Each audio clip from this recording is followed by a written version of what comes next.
नमस्कार दोस्तों, स्वागत है आपका वनडे एग्जाम सेंटर में। दोस्तों, आज के वीडियो में हम लोग दीनदयाल उपाध्याय गोरखपुर विश्वविद्यालय गोरखपुर के बीए सेकंड सेमेस्टर हिंदी के सिलेबस के बारे में चर्चा करेंगे और जानेंगे कि सेकंड सेमेस्टर में आकर के हिंदी साहित्य में आपको क्या क्या पढ़ना होगा। तो सेकंड सेमेस्टर में आपको हिंदी का केवल एक पेपर देना है और पेपर का नाम है आदिकालीन एवं मध्यकालीन हिंदी काव्य। पेपर का कोड है HND 102F। कुल 6 यूनिट आपको इस पेपर में पढ़ना होगा। एक एक करके हम लोग जानेंगे कि किस यूनिट में आपको क्या पढ़ना है। जो आपका पहला यूनिट है, इसमें आपको 3 कवियों के बारे में पढ़ना होगा। इसमें पहले कवि का नाम है गोरखनाथ। गोरखनाथ का गोरखबानी आपके सिलेबस में लगा हुआ है, जिसके संपादक पीताम्बर दत्त बड़थवाल हैं। इसमें सब्दी आपके सिलेबस में लगा हुआ है और पद आपके सिलेबस में लगा हुआ है। सब्दी संख्या 1, 4, 7, 8 और 16 है आपको पढ़ना है और पद संख्या 10 और 11 है आपके सिलेबस में लगा हुआ है, तो इसको आपको पढ़ना होगा। गोरखनाथ पर जो आलोचनात्मक प्रश्न पूछे जाएंगे उन प्रश्नों को भी आपको पढ़ना होगा। इसमें आपको पढ़ना है गोरखनाथ के दर्शन के बारे में कि गोरखनाथ का दर्शन क्या है और उनके दर्शन की कौन कौन सी विशेषताएं हैं, उनकी काव्यगत विशेषताओं के बारे में भी पढ़ना है और गोरखनाथ का प्रदेय क्या है, उनका योगदान क्या है, उनके योगदान के बारे में आपको यहाँ पर पढ़ना होगा। इस यूनिट में आपको अमीर खुसरो को भी पढ़ना है। अमीर खुसरो का जो पुस्तक आपके सिलेबस में लगा हुआ है उसका नाम है अमीर खुसरो व्यक्तित्व एवं कृतित्व, जो परमानंद पांचाल के द्वारा संपादित किया गया है। यह पुस्तक आपके सिलेबस में लगा हुआ है।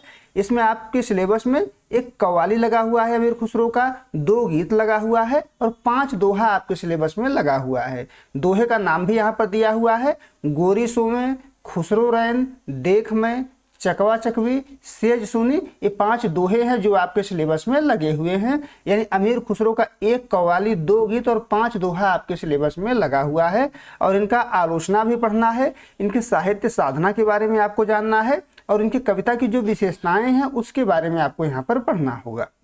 अब आगे बढ़ते हैं। विद्यापति को भी आपको पढ़ना है।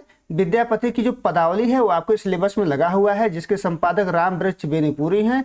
इसमें आपको पद संख्या 1, 2, 9, 33 और 217 पढ़ना है। कुल जो है 5 पद आपके सिलेबस में विद्यापति का लगा हुआ है। विद्यापति पर आलोचनात्मक प्रश्न पूछे जाएंगे, उन प्रश्नों को भी आपको पढ़ना है। जैसे विद्यापति की विषय वस्तु क्या है, उनके भाव सौंदर्य में कौन कौन सी विशेषताएं पाई जाती हैं, विद्यापति का शिल्प विधान क्या है, इसके बारे में पढ़ना है। और विद्यापति की जो गीत कला है उसमें कौन कौन सी विशेषता पाई जाती हैं, उनके गीत कला के बारे में आपको यहाँ पर पढ़ना होगा। इतना आपको पहले यूनिट में पढ़ना होगा। यानी पहले यूनिट में कुल 3 कवि लगे हुए हैं, इन तीनों कवियों के बारे में आपको पढ़ना है। अब दूसरा यूनिट देख लेते हैं। दूसरे यूनिट में आपको 2 कवियों को पढ़ना है। पहले का नाम है कबीर, जो कबीर दास आपका लगा हुआ है। यानी कबीर ग्रंथावली आपके सिलेबस में लगा हुआ है, जिसके संपादक श्याम सुंदर दास हैं। इसमें गुरुदेव को अंग से 5 दोहे और विरह को अंग से 5 दोहे लगे हुए हैं और 3 पद आपके सिलेबस में लगा हुआ है। जो गुरुदेव को अंग है वो दोहा संख्या 1, 9, 10, 11 और 20 आपके सिलेबस में लगा हुआ है। जो विरह का अंग है वो दोहा संख्या 6, 12, 22, 24 और 45 आपके सिलेबस में लगा हुआ है। और जो पदावली की संख्या यानी पद संख्या है वो 1, 11 और 16 आपके सिलेबस में लगा हुआ है। इतने दोहे और पद जो है कबीर दास के आपके सिलेबस में लगे हुए हैं।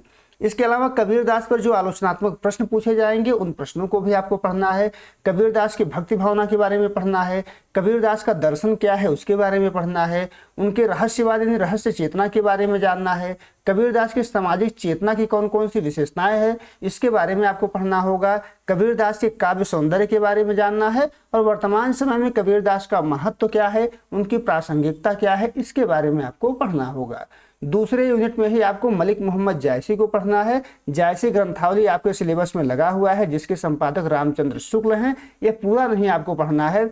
स्तुत खंड में से 7वां पद पढ़ना है। सिंगल दीप खंड में से 18वां पद पढ़ना है। मानसरोधक खंड से 8वां पद पढ़ना है। नक्सिक खंड से पहला और दूसरा पद पढ़ना है और नागमती वियोग खंड से 5वां पद आपको यहाँ पर पढ़ना है। इन पदों के अलावा आपसे आलोचनात्मक प्रश्न भी पूछे जाएंगे, जैसे जायसी की प्रेम संवेदना के बारे में पढ़ना है, जायसी का वियोग वर्णन जो है उसके बारे में पढ़ना है, जायसी के सौंदर्य चेतना के बारे में पढ़ना है, जायसी के रहस्यवाद के बारे में पढ़ना है और जायसी के काव्य कला में कौन कौन सी विशेषताएं पाई जाती हैं इसके बारे में भी आप दूसरे यूनिट में ही पढ़ेंगे।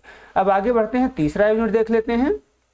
तीसरे यूनिट में सूरदास लगे हुए हैं और तुलसीदास लगे हुए हैं। जो सूरदास हैं इनका भ्रमर गीत सार आपके सिलेबस में लगा हुआ है, जिसके संपादक रामचंद्र शुक्ल हैं। इसमें जो पद आपके सिलेबस में लगे हुए हैं, पद संख्या 7 है, 12 है, 23 है, 24 है, 26 है, यानी 5 पद आपके सिलेबस में लगे हुए हैं। इनकी व्याख्या आपको पढ़नी है।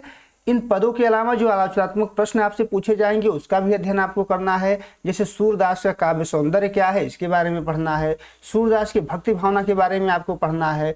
सूरदास के विरह वर्णन के बारे में आपको पढ़ना है। सूरदास का वात्सल्य वर्णन और सौंदर्य वर्णन क्या है उसके बारे में भी आपको पढ़ना होगा। इस यूनिट में आपको तुलसीदास को भी पढ़ना है। तुलसीदास का श्री रामचरितमानस लगा हुआ है, जो तुलसीदास के द्वारा ही लिखा गया है और गीता प्रेस से प्रकाशित हुआ है। इसमें अयोध्या कांड से 28 नंबर दोहे से लेकर के 41 नंबर दोहे तक आपके सिलेबस में लगा हुआ है। तुलसीदास की इतनी व्याख्या पढ़नी है और व्याख्या के बाद आपको आलोचनात्मक प्रश्न पूछे जाएंगे, उनको पढ़ना है। काव्य सौंदर्य तुलसीदास का क्या है उसके बारे में पढ़ना है। तुलसीदास की भक्ति भावना के बारे में आपको पढ़ना है। तुलसीदास की कविता में जो लोक मंगल विधान है उसके बारे में पढ़ना है और तुलसीदास की जो समन्वय भावना है उसके बारे में भी आपको पढ़ना होगा। अब चौथा यूनिट देख लेते हैं।